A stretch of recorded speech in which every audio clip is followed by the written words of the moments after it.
दोस्तों, ईश्वर ने हम मनुष्यों के लिए एक बेहद खूबसूरत प्रकृति का निर्माण किया। उस प्रकृति में ईश्वर ने पेड़ पौधे, गगन, नीर, पंछी, पर्वत सभी को शामिल किया ताकि हम मनुष्य उसका फायदा उठा सकें। लेकिन क्या हम मनुष्य उस प्रकृति का ठीक से देखभाल कर रहे हैं? क्या हम उसका ख्याल रख रहे हैं? मैं ये सवाल आज इसलिए उठा रहा हूं क्योंकि आज 11 दिसंबर है। 11 दिसंबर यानी विश्व पर्वत दिवस, अंतर्राष्ट्रीय माउंटेन्स डे। खूबसूरत प्रकृति में सबसे खूबसूरत चीज एक पर्वत भी है। और आप दोस्तों ये भी सोचिए कि अगर पर्वत ना होती तो शायद क्या ये दुनिया इतनी खूबसूरत होती? शायद से नहीं होती, क्योंकि ईश्वर की बनाई हुई इस प्रकृति में पर्वत भी अपने आप में एक महत्वपूर्ण रोल अदा करते हैं।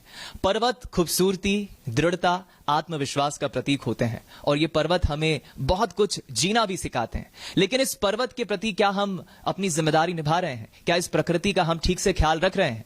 पर्वतों की जब बात होती है दोस्तों, तो शायद ये विषय इसलिए भी महत्वपूर्ण हो जाता है क्योंकि पर्वत जहां पर कई जनजीवन तो रहते ही हैं, कई लोग अपना जनजीवन निकालते हैं, गुजारते हैं। कई मनुष्य वहां पर अपना जीवन बिता देते हैं। कई लोग वहां पर पशुपालक अपना जीवन बिताते हैं। कई लोग वहां पर खेती करते हैं। प्राकृतिक संसाधनों का हम भरपूर उपयोग उठाते हैं। लेकिन क्या बदले में हम मनुष्य होने के नाते इस प्रकृति का या इस पर्वत का ख्याल रख पा रहे हैं? आज इसी महत्वपूर्ण विषय पर हम चर्चा करेंगे। मेरा नाम है दीपक मिश्रा। आप मुझे बंसल न्यूज पर देख रहे हैं, सोशल मीडिया प्लेटफॉर्म पर। और मेरे साथ इस महत्वपूर्ण विषय पर चर्चा करने के लिए मध्य प्रदेश की एक ऐसी बेटी जिसने मध्य प्रदेश का नाम गौरवान्वित किया है, माउंट एवरेस्ट फतेह करके, छिंदवाड़ा की रहने वाली, तामिया से आने वाली, हमारे साथ भावना डेहरिया जी इस वक्त चर्चा में मौजूद है। भावना जी, बहुत बहुत स्वागत है। Thank you so much. आज भावना जी 11 दिसंबर है और बहुत खुशी की बात है कि आज पूरा विश्व इंटरनेशनल माउंटेन्स डे मना रहा है, सेलिब्रेट कर रहा है। आप इस अंतर्राष्ट्रीय पर्वत डे को कैसे देखती हैं? हम मनुष्यों में क्या सुधार करने की जरूरत है? और इस बार का चूंकि विषय है माउंटेन बायोडायवर्सिटी, कैसे आप इसे देखती हैं? बिल्कुल, आज का दिन मेरे लिए बहुत स्पेशल है क्योंकि मैं एक माउंटेन गर्ल हूं और आज माउंटेन डे है। वैसे तो ये 2003 से मनाया जा रहा है, क्योंकि ये इसलिए मनाया जाता है कि हम जो जनरल पब्लिक है, माउंटेनियर्स के अलावा भी, तो वो माउंटेन से जो संबंधित मुद्दे होते हैं उसके बारे में दुनिया को जागृत कर सकें, इसलिए ये डे मनाया जाता है। हम जब मनुष्यों की बात होती तो ये कहा जा रहा है कि आज का मनुष्य बहुत लापरवाह हो गया है। प्रकृति ने मनुष्य को तो बहुत कुछ दिया, लेकिन बदले में हम प्रकृति को क्या दे रहे हैं? आज इंटरनेशनल माउंटेन्स डे पे आप क्या खामियां पाती है, क्या कमियां पाती हैं? हमें प्रकृति को बेहतर बनाने के लिए, ग्लोबल वार्मिंग को रोकने के लिए क्या एफर्ट्स करने की, प्रयास करने की जरूरत आप पाती हैं? बिल्कुल, बहुत ज्यादा जरूरत है। प्रकृति, माउंटेन, मतलब जिस टाइप से जो भी प्रकृति हमें, जैसे अगर माउंटेन को हम देखें तो माउंटेन से हमको वाटर, जैसे ग्लेशियर है, तो हमारा जो वाटर लेवल बना हुआ है पूरे पृथ्वी का, वो माउंटेन में बहुत ज्यादा निर्भर है, मतलब माउंटेन के ग्लेशियर में। तो ग्लेशियर ऐसे आज का दिया हुआ नहीं, करोड़ों साल से जमा हुआ एक जो फ्रोजन रिवर जिसको हम ग्लेशियर बोलते हैं, तो उससे हमारे वाटर की पूर्ति हो रही है। और साथ में ऐसा नॉर्मल वाटर नहीं है, वो ऐसा वाटर है जिसमें बहुत सारे मिनरल्स हैं जो हमारे जीवन के लिए बहुत जरूरी है। और उसके अलावा माउंटेन में जो औषधियां हैं वो हमें कहीं नॉर्मल ऐसे नहीं मिल सकती हैं, जो माउंटेन से मिलती है, जिससे हमारे कई प्रकार के रोगों को दूर किया जाता है। तो ये इतने ज्यादा इम्पोर्टेंस है और इसको सेफ रखना हमारी रिस्पॉन्सिबिलिटी है।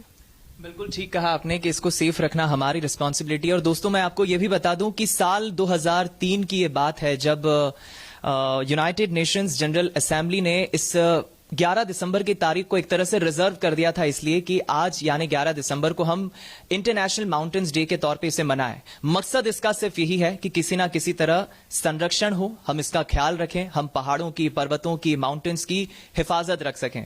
भावना जी, आपने, मुझे खुशी इस बात की होती है कि आप मध्य प्रदेश की एक ऐसी बेटी हैं जिसने मध्य प्रदेश का नाम गौरवान्वित किया है, अपने परिवार का नाम गौरवान्वित किया है। आपने जब माउंट एवरेस्ट की पीक को फतेह किया, सबसे पहले तो इंस्पिरेशन आपको कहां से आई और ओवरऑल जर्नी आपकी माउंट एवरेस्ट फतेह करने की कैसे रही? मैं चाहूंगा दर्शकों को आप बताएं। बिल्कुल, मैं बताना चाहूंगी। मैं जब 7th क्लास में थी तब मैंने ये डिसाइड किया कि मुझे माउंटेनियर बनना है और मुझे माउंट एवरेस्ट क्लाइंब करना है। जब मैंने बुक में पढ़ा था कि माउंटेनियर जाते हैं पहाड़ों पर चढ़ने, तब से ही मैंने सपना देख लिया था। बहुत छोटे से गांव से थी, कैसे बनूंगी, क्या होगा, ये सब बिल्कुल भी नहीं पता था। लेकिन जहाँ चाह होती है वहाँ राह होती है। तो आफ्टर 12th जब मैं हायर एजुकेशन के लिए शिफ्ट हुई और माउंटेनिंग के बारे में समझना स्टार्ट किया, पता चला कोर्सेज होते हैं, कोर्सेज किए, माउंटेनियर बनी। और फिर एक दिन वो आया जब मैं एवरेस्ट के लिए तैयार हुई। भावना जी, मैंने ये भी देखा कि आज चूंकि इंटरनेशनल माउंटेन्स डे है, पर्वत, मैं समझता हूं कि शायद अगर हमारी प्रकृति में या दुनिया में नहीं होता तो शायद ये अधूरी सी होती दुनिया। पर्वत पे कई लोग अपना जीवन यापन कर लेते हैं, पशुपालन का भी काम करते हैं, खेती करके अपना जैसे तैसे रोजी रोटी भी कमा लेते हैं।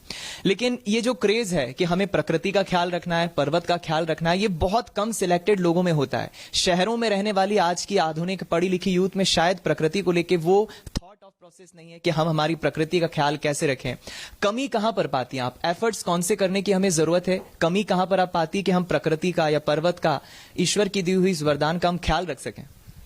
बस यही कि अवेयरनेस, अगर जब हम जैसे हम हमारे घर को अपना समझते हैं तो हम उसकी सफाई रखते हैं, हम उसका सामान को सिस्टमैटिक रखते हैं, अगर कुछ टूट जाता है तो हम उसको रिपेयर कराते हैं।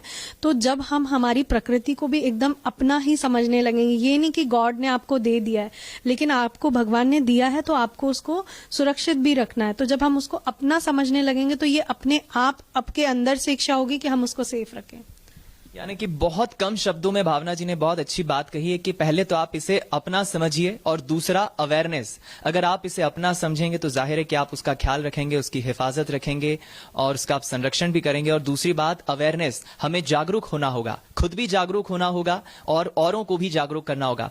भावना जी, मैं चाहूंगा कि संक्षिप्त में आप वो जर्नी भी बताएं, क्योंकि जब माउंट एवरेस्ट आपने फतह किया, किस तरह के चैलेंजेस का आपको सामना करना पड़ा, किस तरह वहां पर अलग अलग परेशानियां जो होती है, क्योंकि आसान नहीं होता इतनी पीक पर जाके फतह करना। बिल्कुल, बहुत ज्यादा परेशानियां होती है। एवरेस्ट की अगर मैं बात बताऊं आपको तो -45 टेम्परेचर, मतलब इतना कम टेम्परेचर कि आपकी हड्डियां गल जाएं। अगर वो नहीं तो फ्रॉस्ट बाइट, मतलब ब्लड जो होता है हमारा जमने लगता है और उससे ब्लड क्लॉटिंग के कारण फ्रोजन वाइट हो जाता है। और उसके अलावा माउंटेन हजार्ड मतलब जो नेचर के साइड से हमको फेस करना होता है, वो उनकी खुद की विंड होती है, कभी 180 की स्पीड में भी हवा चलती है। तो हमको इस वेदर का ध्यान रखना होता है, वेदर रिपोर्ट हमेशा देखते रहना होता है कि कब कौन से डे में कैसी विंड है। एवलांच आ सकते हैं जो नेचर हजार्ड में बोलते हैं जिसे, तो एवलांच, क्रेवासिस जो ब्रॉड हो जाते हैं, क्रेवासिस क्रॉस करने होते हैं। और इसके अलावा अगर देखें तो हमको डेड बॉडीज क्रॉस करनी होती है, जो बहुत सारे ऐसे माउंटेनियर हैं जो आज भी वहां पर हैं और वापस नहीं आ पाए। मैं अपने आप को बहुत लकी फील करती हूँ कि ये जो चैलेंज था मैंने कंप्लीट किया और मैं सेफली वापस आई, क्योंकि माउंटेन हर किसी को बुला तो लेता है लेकिन वापस भेजे ये जरूरी नहीं। और इसके अलावा बीमारियां भी होती हैं, जैसे हम हैको इस टाइप का AMS, जो सबसे पहले जो हेडेक होना स्टार्ट होता है जब हम किसी भी एल्टीट्यूड पॉइंट में जाते हैं तो हमें हेडेक होना स्टार्ट होता है। तो जैसे जैसे हम हाइट पे बढ़ते तो ये सिम्टम बदलते जाते हैं और ये एक बीमारी का भी रूप ले लेते हैं। इतना भी हो जाता है कि सीवियर अटैक, मतलब कोई अगर बॉडी एक्मेटाइज नहीं हुई है तो वो इंसान मेंटल भी हो सकता है। यानी कि मैं समझ सकता हूं इन बातों को सुनकर कि कितना चैलेंजिंग ये एक पूरा जर्नी होता है। बेशक ये एक एडवेंचर जरूर होता है, लेकिन इस एडवेंचर में चैलेंजेस कई सारे होते हैं, परेशानी कई सारी होती है। और एक पर्वतारोही शायद इसे बेहतर ढंग से समझ सकता है कि उसने जो मुकाम हासिल किया है उसके लिए उसने कितना कुछ दिया है, कितनी परेशानियों को झेला है। और बतौर एक महिला अगर ये अचीवमेंट कोई हासिल करता है, एक बेटी अगर कोई इस तरह की अचीवमेंट हासिल करती है, तो बेशक ये विमेन एम्पावरमेंट के लिए एक जीता जागता उदाहरण मैं समझता हूं। भावना जी, जाते जाते मैं चाहूंगा कि दर्शकों को आप अपनी तरफ से चूंकि एक मैसेज दें। आप पर्वतारोही हैं, कई लोग आपको देखते हैं मिसाल के तौर पे, आइकन के तौर पे प्रकृति के लिए, और आज इंटरनेशनल माउंटेन्स डे के मौके पर किस तरह वो अपने एफर्ट्स से अपना योगदान इस प्रकृति को दे सकते हैं?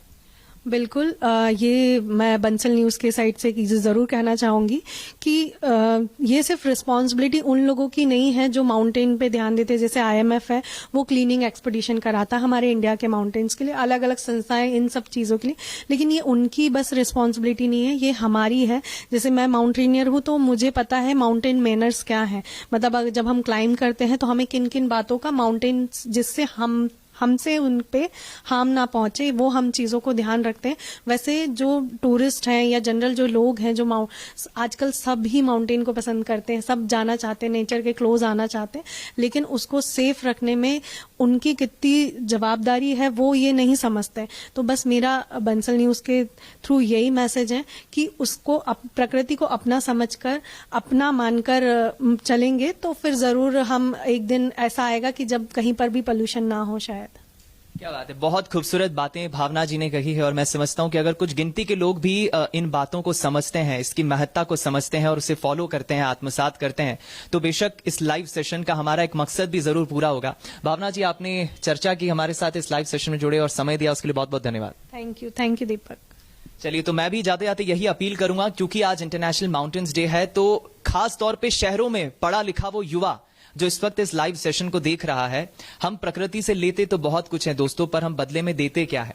जरूरत यह है कि हम उसके लिए अवेयर हो, हम उसके लिए जागरूक हो, हम उसकी महत्ता को समझें, वरना आने वाली पीढ़ी, आने वाली जनरेशन हमें कोसेगी कि हमारे अतीत में गए हुए जो हमारे एंसिस्टर्स हैं, जो हमारे फादर्स हैं, जो हमारे ग्रैंडफादर्स हैं, आखिर उन्होंने इस नेचर के लिए, इस प्रकृति के लिए क्यों कुछ नहीं किया? ये एक बड़ा सवाल आने वाली जनरेशन हमसे पूछेगी। तो स्टे सेफ और प्रकृति के लिए आप जरूर खास तौर पे ख्याल रखिए, प्रकृति को अपना मानिए। पर्वत, पेड़, पौधे, पंछी, गगन, नीर, जो खूबसूरत प्रकृति ईश्वर ने बनाई है, उसका ख्याल रखने की जिम्मेदारी आपकी है, मेरी है, हम मनुष्यों की है। नमस्कार।